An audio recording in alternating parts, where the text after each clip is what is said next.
Ben bir daha sevmem dedim. Düştüm bir zalim eline. Ben kendimi yaktım usta. Aşkı yaktı bedelimi. Bulamadım ben kendimi. Sevda denen bu illeti çekip durdum usta. Adım sanık her davada, bir şey gitmedi yolunda.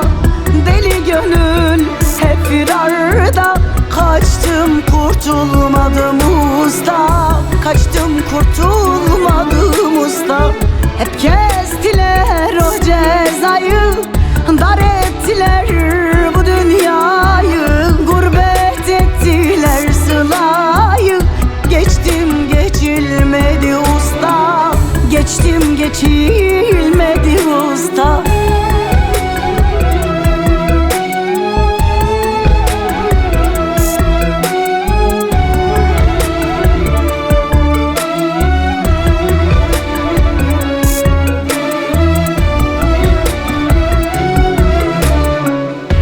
Kalmadı hiçbir dermanım.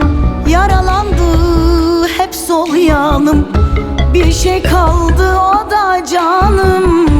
Gelip almıyor ki usta. Aşkı yaktı bedelimi. Bulamadım ben kendimi. Sevda denen bu illeti çekip durdum usta. Adım sanık her davada, bir şey gitmedi yolunda. Deli gönül hep firarda, kaçtım kurtulmadım usta. Kaçtım kurtulmadım usta. Hep kestiler o cezayı, dar ettiler bu dünyayı. Gurbet ettiler sılayı. Geçtim geçilmedi usta. Geçtim geçilmedi usta. Hayat bana hiç yaşama şansı vermedi usta. Umutlarım tarumar, yarınlarım yıkık dökük. Acılara tutsak bir mahkumum.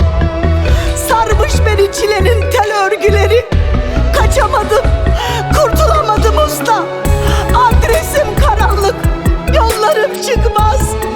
Mutluluklar başkasına, dertler hep bana düştü usta.